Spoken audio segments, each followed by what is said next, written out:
Louvado seja Deus e o nosso Senhor Jesus Cristo. Está no ar mais um programa Debate Contemporâneo. E hoje o programa, como sempre, está imperdível. E nós estamos hoje aqui com pessoas maravilhosas para debatermos esse assunto. Estamos aqui hoje com a doutora Marilda Germando Cruz, que é ginecologista, cirurgiã plástica, né? E diversas outras áreas da medicina. Boa tarde, doutora. Boa tarde, pastor. Prazer estar aqui novamente com o senhor, participando do debate. Hoje é com a mesa mais florida, não é? Do que estava da última vez.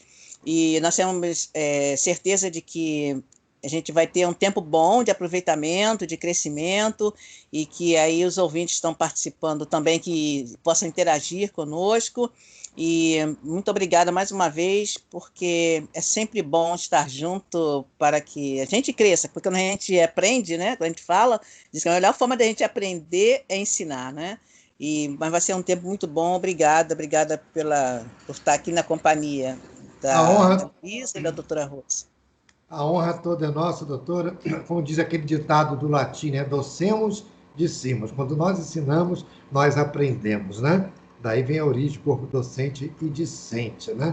E também ela que está sempre conosco participando de nossos programas, e hoje também ela já tem um programa aqui na emissora, né? Livremente, que vai ao ar toda quarta-feira, de 9 às 10 também aqui conosco, da manhã. Doutora Rose Cabral, ela que é terapeuta, psicanalista, programadora neurolinguística. Boa tarde, doutora.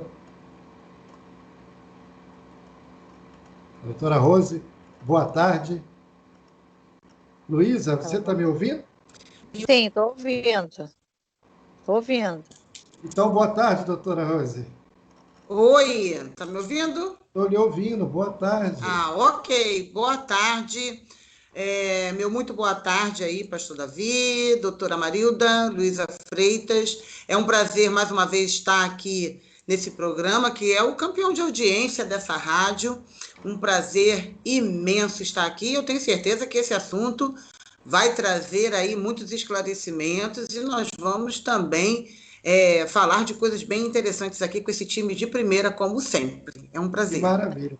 E ela também, que já está sempre conosco aqui, minha querida amiga e apresentadora do programa Face das Belezas, né? Que vai ao ar pela TV Rio, e também ela que é coreógrafa, produtora de TV, né? Essa maravilha, minha amiga empresária de estética, Luísa Freitas. Boa tarde.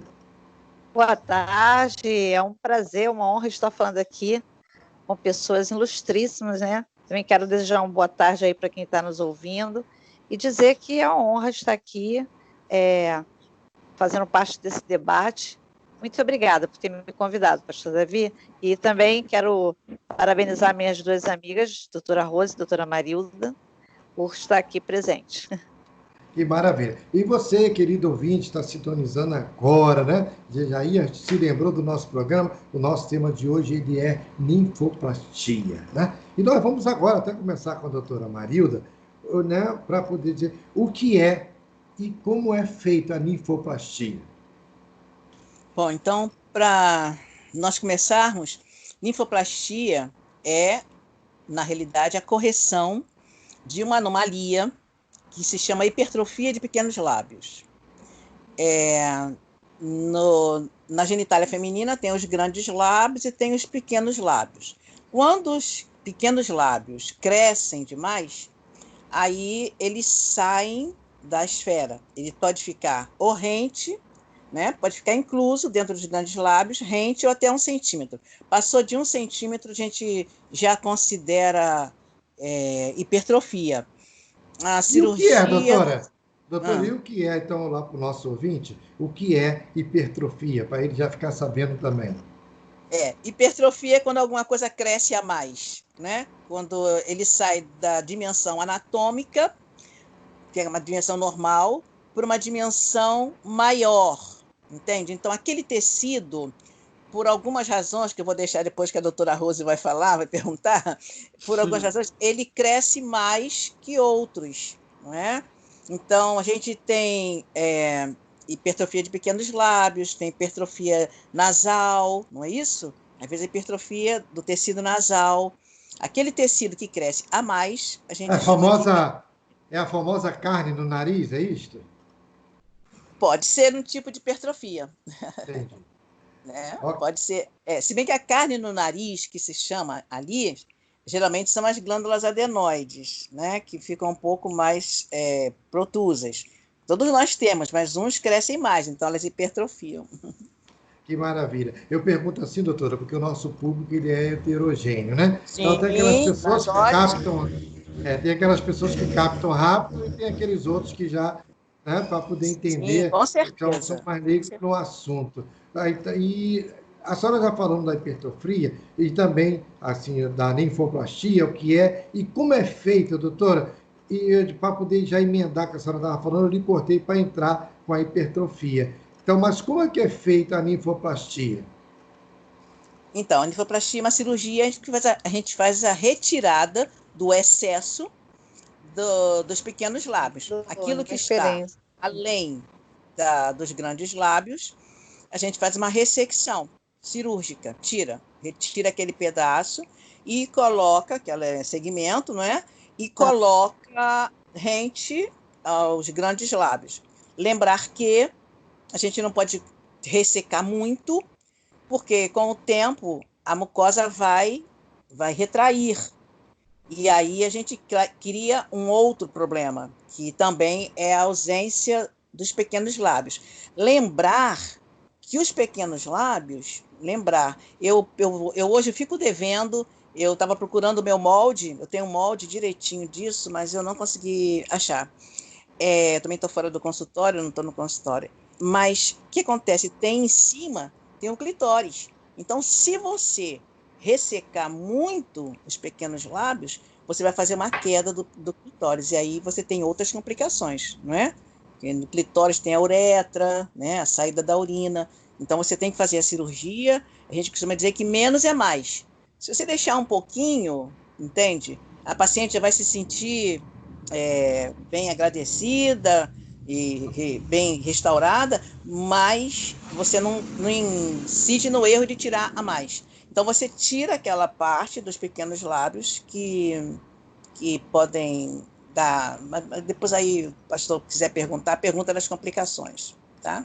Entendi. E, doutora Rose, a pessoa que ela vai fazer a linfoplastia, então, mas antes disso, causa algum desconforto para ela emocional, a pessoa que precisa, que tem essa parte ou não?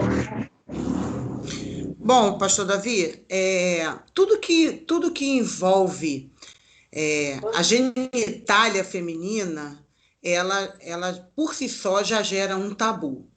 Por mais que a gente viva em um tempo na sociedade em que se fala tanto do empoderamento feminino, na verdade, quando se fala da genitália ou fala da parte íntima da mulher, nunca se fala como algo que é de direito dela.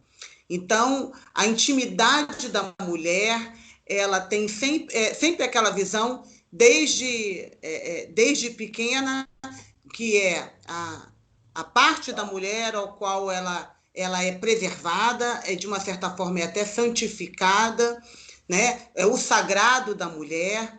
Então, a mãe é sagrada porque a mãe é a genitora, é aquela que dá a luz. Então, nós estamos falando de uma parte do nosso corpo que é rodeado de muitos tabus e que existe até na sociedade uma luta, né, feminista.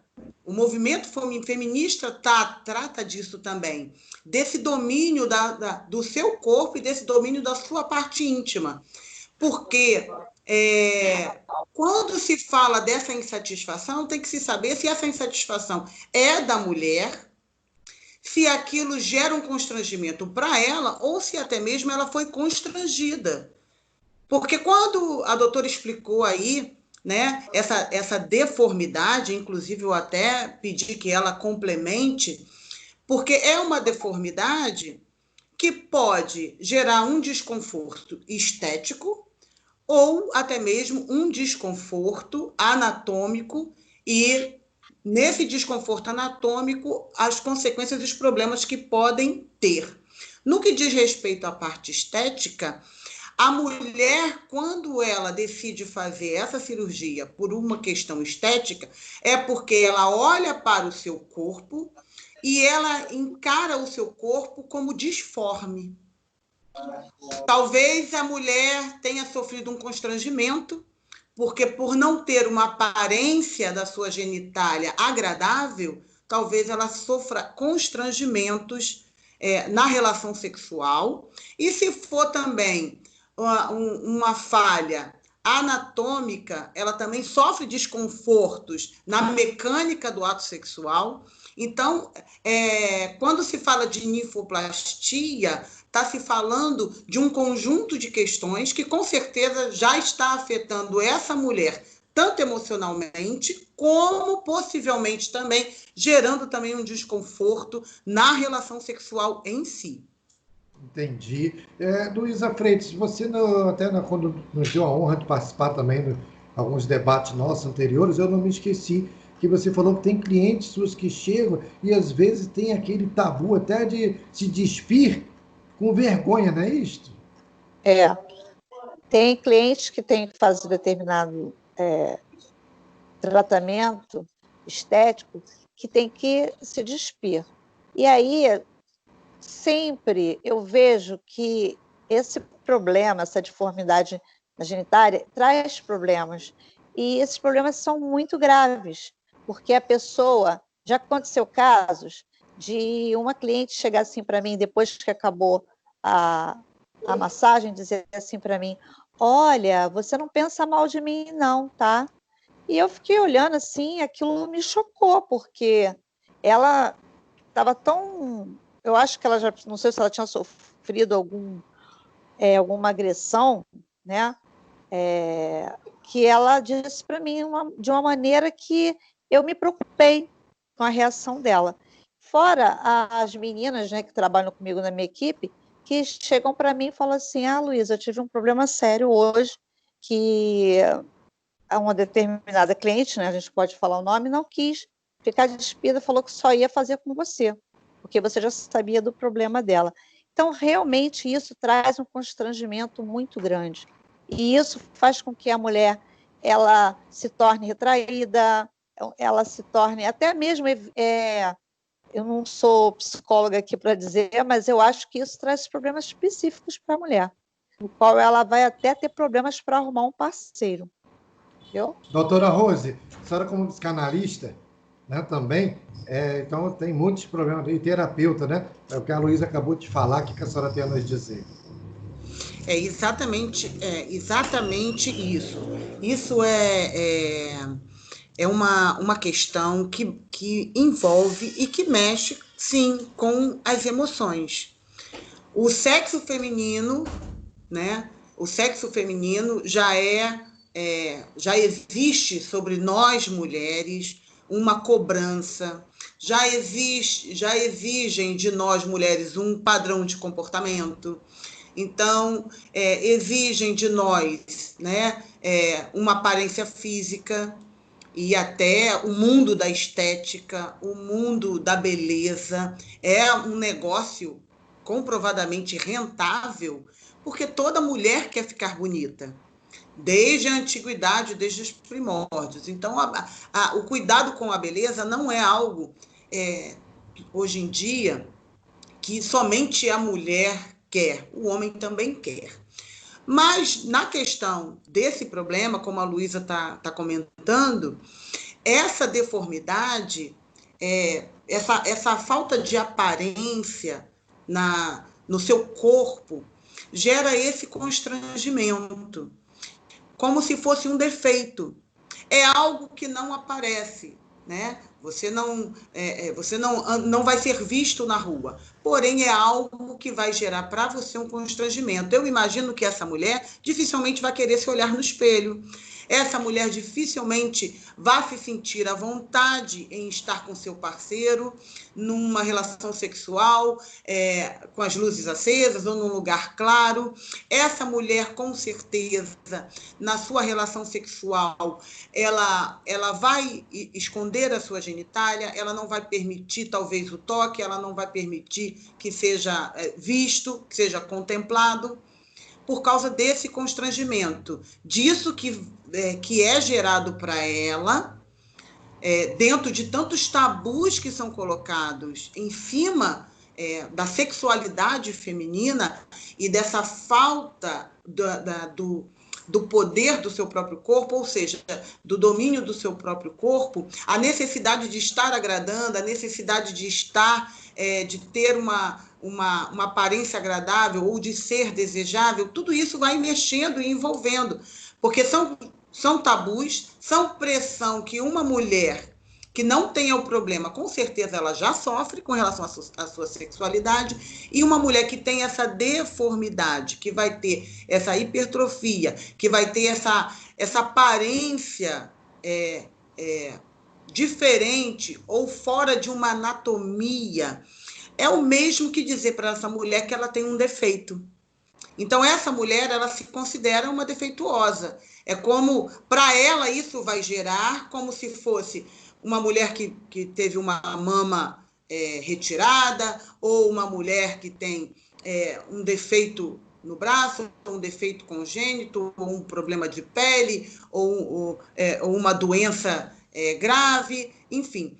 Vai se gerar esse constrangimento nesses momentos, como, por exemplo, a Luísa, que tem esse contato, talvez a doutora também, né, como ginecologista, deve ter visto e presenciado vários constrangimentos.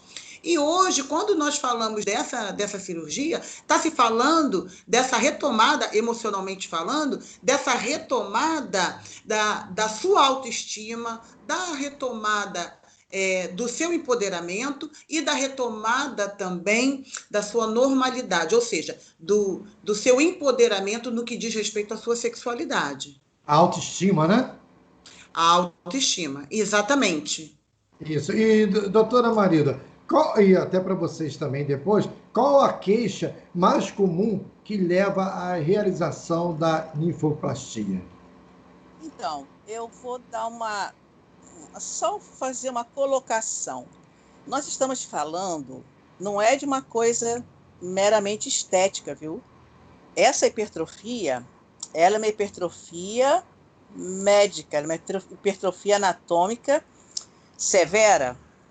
Ela, no que mais incomoda a mulher, existe sim, porque agora eu vou dizer uma coisa interessante para vocês, né? A minha experiência do dia a dia, né? Eu faço muita ninfoplastia. Para vocês terem uma ideia, até 2013 eram feitas 13 mil ninfoplastias no país.